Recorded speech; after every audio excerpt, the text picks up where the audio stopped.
Isang mapagpalang araw po sa ating lahat. So, ngayong araw is nandito pa rin tayo sa ating series which is Renewal and Transformation in Christ.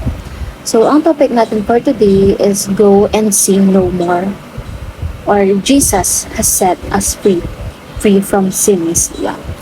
So, in connection to our topic for today, ang Bible verse na ating tatalakayin ay ang John chapter 8 verses 3 to 11. In New International Version, the teachers of the law and the Pharisees brought in a woman caught in adultery. They made her stand before the group and said to Jesus, "Teacher, this woman was caught in the act of adultery. In the law, Moses commanded us to stone such women. Now what do you say?" They were using this question as a trap in order to have a basis for accusing him. But Jesus bent down and started to write on the ground with his finger. When they kept on questioning him, he straightened up and said to them, "Let any one of you who is without sin be the first to throw a stone at her." Again, he stooped down and wrote on the ground. At this, those who heard began to go away one at a time, the older ones first, until only Jesus was left, with the woman still standing there. Jesus straightened up and asked her, "Woman, where are they? Has no one condemned you?" "No one, sir," she said. "Then neither do I condemn you," Jesus declared. "Go now and live your life of sin. Live your life free from sin." So, itong nabasa natin, di ba medyo mahaba? So, i-elaborate natin siya, i-explain natin siya. So, itong mga tagapagturo daw ng kautusan before, yung mga pariseyo, is nagdala sila ng isang babae sa harap ni Jesus. Isang babae na nag-commit ng adultery. Like, di ba, may mag-asawa. Tapos yung babae na yun is parang pumatol pa siya dun sa lalaking may asawa pa. So, sabi dito, pinatayo nila yung babae niyon sa harap ni Jesus at sinabi nila nga na yung babae niyon is nag-commit ng adultery.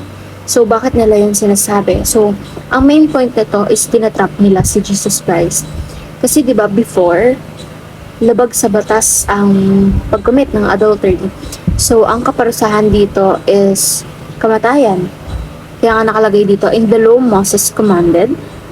In the law, Moses commanded us to stone such women.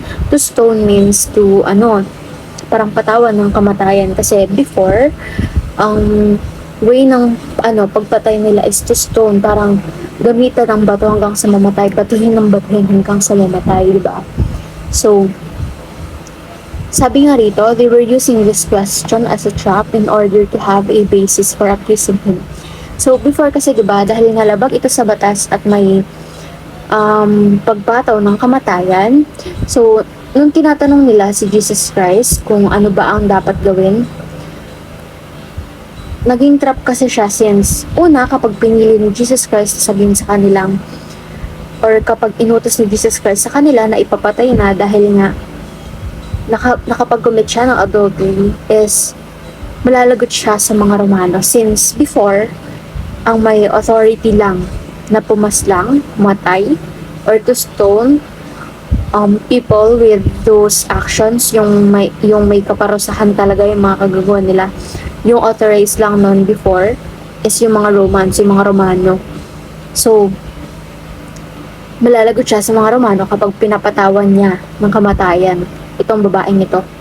Pero number 2, kapag pinili naman niya na parang hindi patawan ng kamatayan yung babae na hinarap sa kanya, is parang sinabi na rin niya na walang kwenta yung law, na parang hindi niya sinusunod yung law, siya mismo hindi niya sinusunod yung law na papatawan ng kamatayan ang mga taong may ganitong klase ng kasalanan. So, tinrap nila si Jesus Christ gamit yung babae na ito.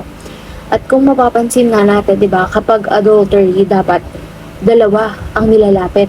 Yung lalaki at yung babae.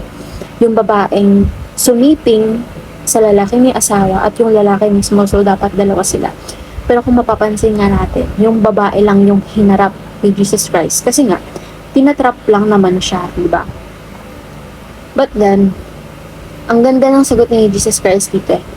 Hindi siya nagpa-trap. Ganun. So, when they kept on questioning him, he straightened up and said to them, "Let any one of you who is without sin be the first to throw a stone at her." Again, he stooped down and wrote on the ground. So, di ba nga nabanggit dito parang may sinusulat siya gamit yung daliri niya on the ground. So, based kay Pastor Russell, maaaring ito yung 10 Commandments or commandments from the Old Testament, di ba? Gaya nga ng sabi sa, may nabanggit sa Deuteronomy, yung mga batas na yon na, for example, kung ikaw, lumalabag ka sa mga Diyos-Diyosan, sa mga santo, parang ganyan, then, you will be accompanied by death na rin. You will be stoned to death na rin. So, sinusulat ni Jesus Christ yung mga commandments na yon from the Old Testament.